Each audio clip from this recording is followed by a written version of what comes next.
The red sky above Zephyros Prime looked like blood. Dr. Veltar pressed her forehands against the thick glass of the observation dome and watched the poisonous clouds roll across what used to be a beautiful world. 3 months ago, their sun had exploded with angry light. Now everything was dying. "The air cleaners are breaking down," said her assistant Crix. His voice shook with fear. "We have maybe 30 days before they stop working completely." Veltar closed her large eyes and tried not to think about the 8 billion people living in the underground cities. They were all counting on her to find a way to save them. But she was just a scientist, not a miracle worker. The communication device on her belt buzzed. "Dr. Veltar, please come to the council chamber immediately." She walked through the metal corridors of the science station. Emergency lights flashed red everywhere. The air tasted wrong, metallic, and sharp. People moved quickly with their heads down, afraid to look at each other. Everyone knew the truth, even if no one said it out loud. The council chamber was full of the most important people. On Zephyros Prime, the Prime Minister sat at the head of the long table. His usually bright blue skin had turned pale gray with worry. Around him sat military leaders, scientists, and city governors. All of them looked like they had not slept in weeks. "Sit down, Dr. Veltar," the Prime Minister said. His voice was tired. "Tell us about the life support systems." Veltar stood up slowly. She had practiced this speech many times, but it never got easier. "The atmospheric processors are failing faster than we expected. Each day we lose 17% more capacity. The biodomes that protect our cities can only keep 200,000 people alive for 1 more month." The room went completely quiet. Someone started crying softly. "What about the other planets?" asked General Thorax. "We evacuate people to the colonies?" "The colonies only have space for 50,000 people," Veltar replied. "And the transport ships were damaged by the solar radiation. Can maybe save 1% of our population." The Prime Minister put his head in his hands. "What about our neighbors? The Cronin Empire, the Ethereal Collective. The Cronins want half of our remaining energy supplies as payment," said Foreign Minister Hext. "Just to let some of our people live in their prison camps. They are not offering real help. Ain't the Ethereals? They will not even answer our messages." Veltar looked around the room at the faces of people who had run out of hope. These were the smartest, strongest leaders of their civilization. If they could not find a way to save everyone, then no one could. "There must be something," she said quietly. "Some option we have not tried." "Like what?" snapped General Thorax.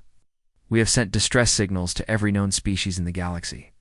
We have offered to trade our technology, our art, our history. No one cares. They all think we are already dead." Outside the chamber windows, Veltar could see the abandoned surface cities. The buildings stood empty like the bones of dead giants.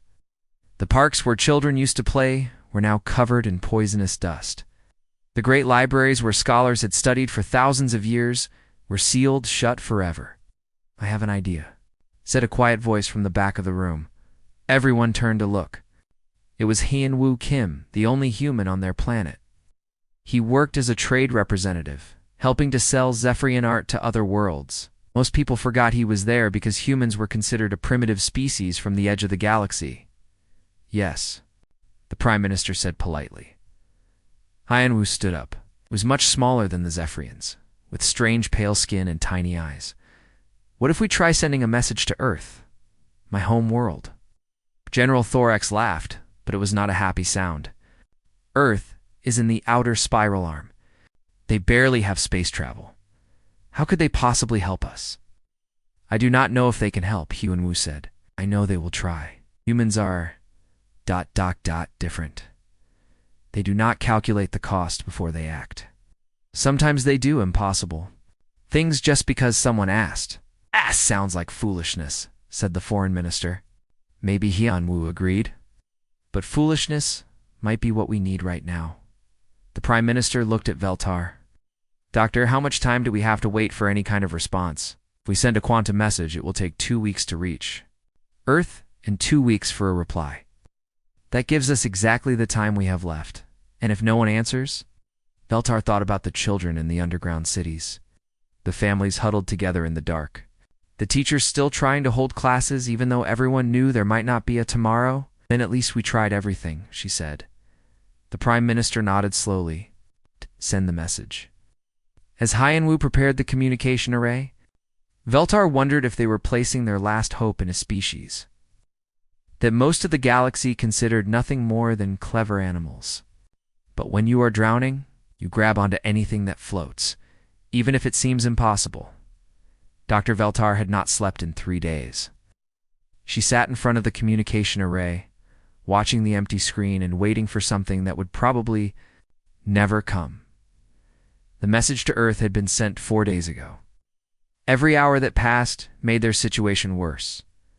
The air in the science station smelled terrible now. The filters were working at only 60% capacity.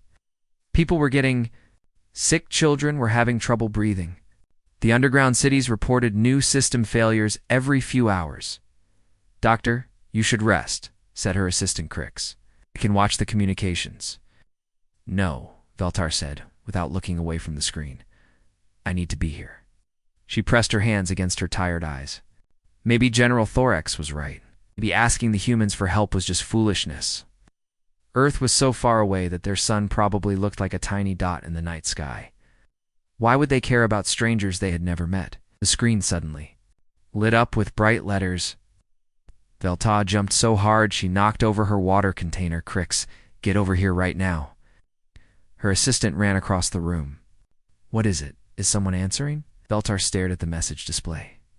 The text was written in simple Galactic Basic, but something about it felt different from normal diplomatic communications. It was rough and direct, like someone speaking, with their hands instead of their voice. "It is from the Terran system," she whispered. "From Earth." "What does it say?" Veltar read the message out loud. Message received. Terran Expeditionary Fleet preparing for immediate departure. Admiral Jeho Lee commanding. Estimated arrival 14 standard days. Do not give up hope. Help is coming. Crix blinked his large eyes. 14 days? From Earth to here? That is impossible. Even our fastest ships take 40 days to make that journey. Maybe they made a mistake in their calculations, Veltar said. But something in her chest felt warm for the first time in months. The message was so confident, so sure. Like the person who sent it had no doubt they could do exactly what they promised. She ran through the corridors to the council chamber. Most of the government leaders were still there, sleeping in their chairs or staring at reports that all said the same thing. Everything was getting worse. "Prime Minister," she called out. "We got an answer." Everyone in the room woke up immediately. Dot. The Prime Minister looked at her with eyes that had forgotten how to hope. From who? Earth, the humans are sending a fleet. They say they will be here in 14 days. General Thorax stood up so fast his chair fell over. That is impossible. Earth does not have deep space military capability. They are barely more advanced than cave dwellers. What exactly did they say? Asked the foreign minister. Veltar read the message again. The room was completely quiet when she finished.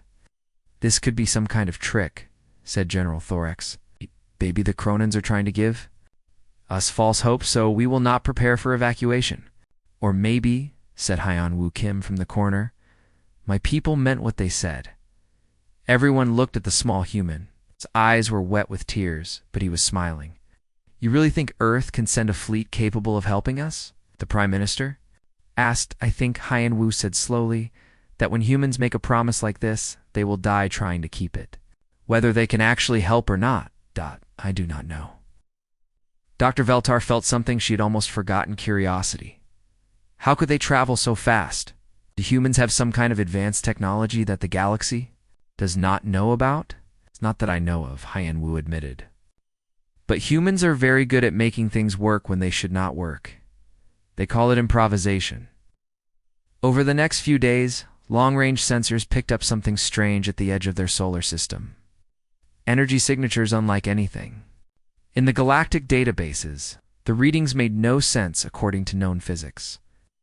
"There are definitely ships out there," reported the sensor technician, "but I cannot tell how many or what type. The energy patterns are completely unfamiliar." Veltar spent hours studying the sensor data. The approaching fleet was using some kind of propulsion system that should not exist. It was like they were bending space itself to travel faster than light should allow. Maybe the humans discovered something new, she told Crix.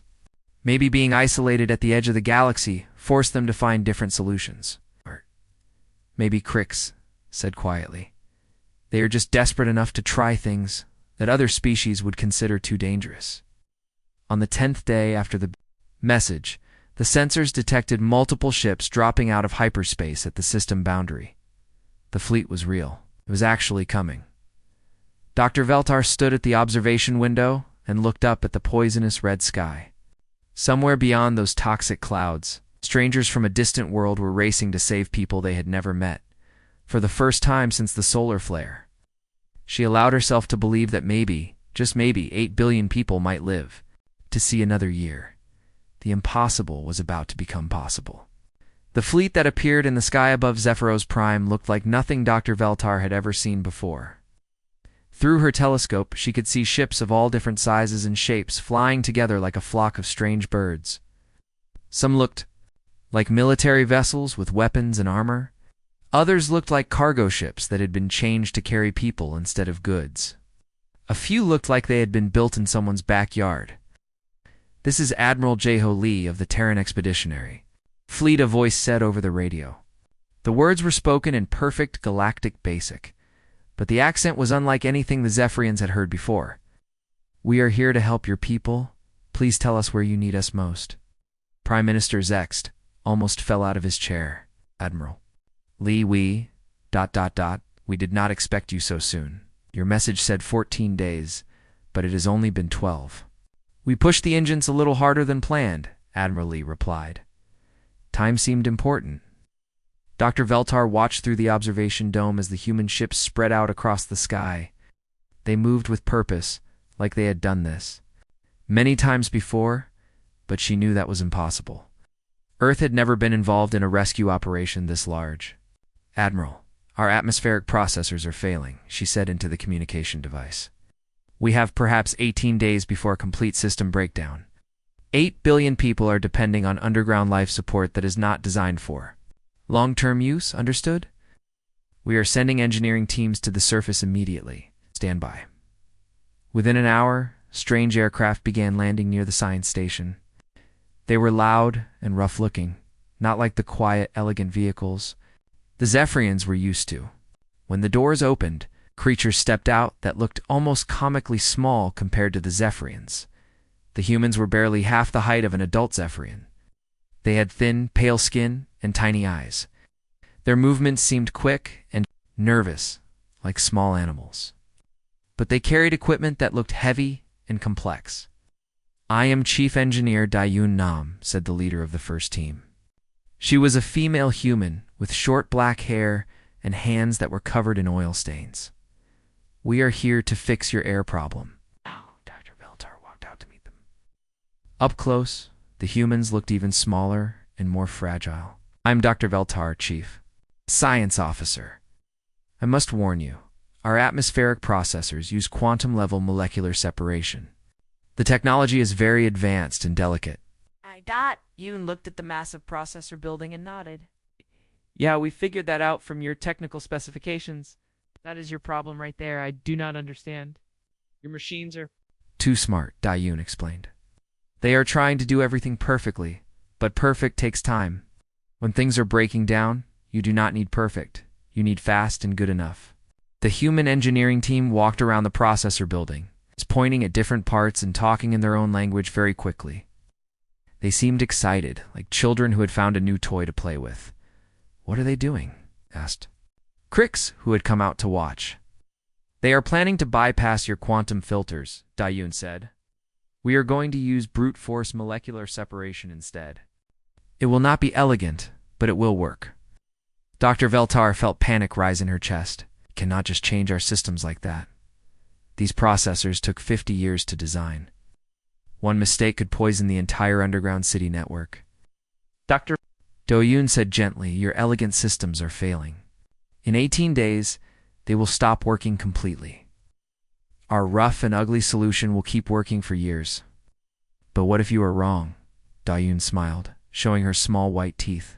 "Then we all die together. But if we do nothing, you all die. Alone." The human teams worked through the day and into the night. They used tools that looked primitive, cutting torches, mechanical drills, and welding equipment that sparked and smoked. The Zephyrians watched in horror as the humans tore apart systems that had taken decades to build. "They are destroying everything," whispered one of the city governors. But Dr. Velter noticed something interesting. The humans were not really destroying the systems, they were changing them. For the Zephyrian design used delicate quantum processors. The humans installed heavy mechanical filters. Where the original system used complex computer calculations, the humans used simple pressure valves and chemical reactions. Test sequence initiating, Dayun announced after 20 hours of continuous work. The modified atmospheric processor hummed to life. It sounded different from before, rougher and louder. But the air quality readings immediately began to improve. "Impossible," breathed Dr. Veltar. "The efficiency rating is actually higher than our original design." "Sometimes the best solution is not the smartest solution," Dayun said. "Sometimes the best solution is the one that works when everything else is falling apart." Over the next few days, human teams spread out to all the major cities. They worked without stopping, eating meals while they worked, and sleeping in shifts. Dr. Veltar had never seen people work so hard for strangers. "Why are you doing this?" she asked Admiral Lee during one of their communication sessions. The Admiral was quiet for a moment. "Because you asked for help," he said finally. "Because we could give it. Because 8 billion people deserve to live." It was the simplest answer she had ever heard. And somehow, it was also the most profound. The Cronin war fleet came out of hyperspace like angry metal sharks. War leader Krex stood on the bridge of his flagship and smiled when he saw the dying planet below. He had brought 300 ships to claim what was left of Zephyrian civilization. Their technology, their cities, their people, everything would belong to the Cronin Empire now. "Sir," his communications officer said, "we are detecting active ships in the system. They appear to be ... human vessels." Krex laughed. "Humans, primitive creatures from the outer rim. How many ships?" 17, sir. 17 ships against 300? Krex's mandibles clicked with amusement. "This will be entertaining." Open communications. The main screen showed a human face, small, pale, with determined eyes. The nameplate read, "Captain Dong Han Park, Terran vessel Buzon Runner. Unknown vessels, you are in violation of Chronon salvage territory," Krex announced. "Withdraw immediately or be destroyed." Captain Park's expression did not change. "Negative Chronon fleet. We are conducting humanitarian rescue operations. Are ordered to maintain safe distance." Krex could not believe what he was hearing. "Captain, I have 300 dreadnoughts. You have 17 cargo ships. Do you understand mathematics?" "I understand that you are threatening innocent people," Park replied. "That makes the math very simple for us. What happened next would be studied in military academies for generations." The humans did not retreat. They did not try to negotiate. Instead, they did something that no sane military commander would ever attempt. They attacked the Buzon Runner, which had been a simple cargo transport 2 weeks ago, fired modified mining charges at the lead Cronin dreadnought. The explosions barely scratched the massive ship's armor, but they served a different purpose. They got the Cronin's attention. "All human vessels, execute pattern Delta," Captain Park announced calmly. Dr. Veltar watched from the command center as the impossible unfolded before her eyes. The 17 human ships spread out in a formation that made no tactical sense. Research vessels moved toward the Cronin fleet instead of away from it. Cargo ships positioned themselves between the enemy and the evacuation transports. What are they doing?" asked Prime Minister Zext. "They cannot possibly win this fight." "They are not trying to win," Veltar realized. "They are trying to buy time." The human ship Soul's Heart, which looked like it had been built to carry grain, suddenly released clouds of metallic chaff that confused the Cronin targeting systems. The research vessel Daegu Explorer deployed sensor jammers that made half the Cronin fleet temporarily blind. "How are we mining? Ships launch drilling equipment like torpedoes?" creating explosions that were more noise than damage but forced the Cronins to change their attack formations. "This is insanity," War Leader Krex shouted at his tactical officer. "They are using industrial equipment as weapons. Sir, their strategy does not match any known military doctrine. Our computers cannot predict their next moves." That was exactly the point. Humans were not following rules because they were making up new rules as they went along. Captain Min Jae-song took his damaged transport ship on a direct collision course with a Cronin cruiser, forcing the larger ship to break formation. Lieutenant Young Soo Kim flew his tiny fighter into the middle of the enemy formation, drawing fire away from the evacuation ships, even though his weapons could barely scratch their armor. Dr. Veltar watched Young Kim's fighter get hit by enemy fire. His ship spun out of control, life support failing, but he kept flying, kept drawing enemy fire away from the refugee transports carrying Zephyrian children. "Base control to Fighter 7, Kim's voice crackled over the radio. "Tell my family I was proud to be here." His ship exploded in a ball of light. But in those extra seconds, he had bought 3 more evacuation transports escaped to safety. The battle continued for hours. The humans lost ship after ship, but they never stopped fighting. Engineer teams worked frantically to keep damaged vessels running. Civilian pilots flew cargo ships like fighter craft. Medical personnel moved wounded crew members while under fire. "I do not understand," Dr. Veltar said to Hyun Woo Kim, who was coordinating rescue efforts from the command center. "Your people are dying for strangers. Why do they keep fighting when the situation is hopeless?" Hyun Woo looked at her with sad eyes. "Because giving up is not an option. Not when people need help." On the damaged bridge of the Busan runner, Captain Park received a damage report that should have made him surrender. His ship was bleeding air from 17 hull breaches. Half his crew was injured. His weapons were nearly exhausted.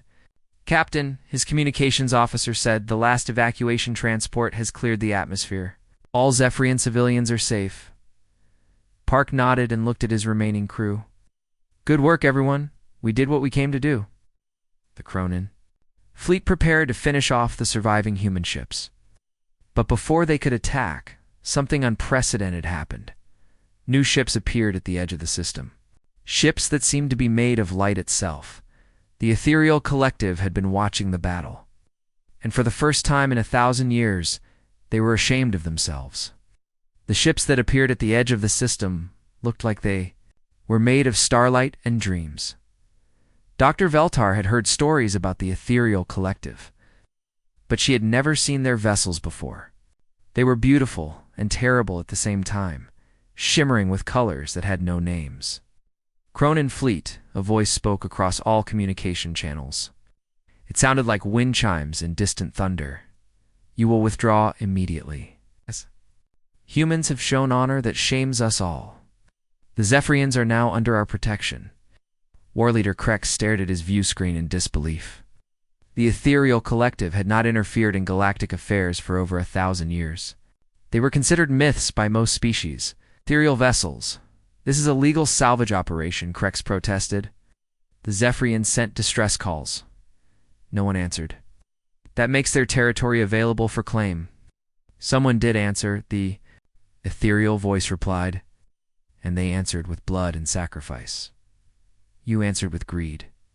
The difference is clear to us now. The Cronin fleet found itself surrounded by ships that seemed to exist in multiple dimensions at once. Krex realized that his 300 dreadnoughts were suddenly very small and very vulnerable. "This is not over," he growled. But his fleet began to retreat. Dr. Veltar watched from the observation deck of the refugee ship, Haven's Dream, as the Cronin vessels disappeared into hyperspace. Around her, thousands of Zephyrian families held their children close and stared out at the stars they thought they would never see again. "The humans saved us," whispered a young Zephyrian child to her mother. "The small people with the brave hearts." Only 9 of the original 17 human ships were still operational. The rest were floating debris, or had been completely destroyed. But those 9 ships had made the difference between extinction and hope. Admiral Jae-ho Lee's flagship Soul's Pride limped through space with hull breaches in 23 places. His crew had worked for 6 days straight without rest. Many of his people would never go home to Earth. But when Dr. Veltar contacted him, his voice was calm and satisfied. "Admiral, I do not know how to thank you," she said. "No thanks needed, Doctor. We did what anyone should do when people ask for help." "Not anyone," Dr. Veltar replied quietly. "Most of the galaxy turned away from us. Only humans came." 3 weeks later, Dr. Veltar stood in the new settlement. On ethereal territory, the collective had given the Zephyrians an entire star system with 3 habitable planets. It was more generous than anything they had dared to hope for. Lieutenant Janeo found her there, watching Zephyrian children play in the fields under a yellow sun. Janae was still recovering from injuries she had received during the final battle, but she insisted on helping with the resettlement efforts. "The ethereal collective wants to meet with Earth's government," Janae reported. "They are offering full diplomatic relations and technology sharing agreements because of what your people did here, because of what we proved was possible." Janae corrected. "They told me they had forgotten that helping others could be its own reward. They said watching humans fight for strangers reminded them of who they used to be before they became too advanced to care." Dr. Veltar picked up a small Zephyrian child who had fallen while playing. The child looked up at her with large, curious eyes. "Double quotes, Dr. Veltar, will the humans come visit us?" the child asked. "Yes, little one. I think they will visit often, though." Story of the Battle of Zephyros Prime spread across the galaxy faster than hyperspace travel. Other species began to look at humanity differently. These were not primitive creatures from the edge of civilized space. These were people who would cross the galaxy to help strangers, who would fight impossible odds without hesitation, would sacrifice everything for people they had never met. The human Zephyrian alliance became the foundation for something new in galactic politics. Instead of empire building and resource grabbing, it was based on mutual aid and cooperation. Other species began to join, drawn by the simple idea that helping each other made everyone stronger.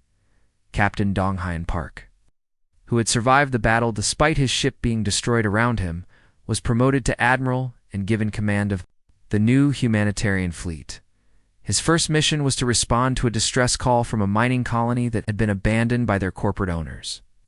"Same rules as before," he told his crew as they prepared to leave Earth orbit. "When people ask for help, we answer, no matter how far, no matter how dangerous, no matter how impossible it seems." Dr. Veltar often thought about the moment when hope had returned to her people. It had not come from advanced technology or political treaties or military power. It had come from a simple message transmitted across the void of space. Help is coming.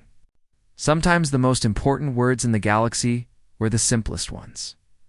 Years later, when young Zephyrians asked about the dark time when their world was dying, the elders would tell them about the small people from Earth who came when no one else would. They would explain that courage was not about being fearless, but about being afraid and helping anyway. And they would always end the story the same way. Every hope was lost, till a human ship entered orbit.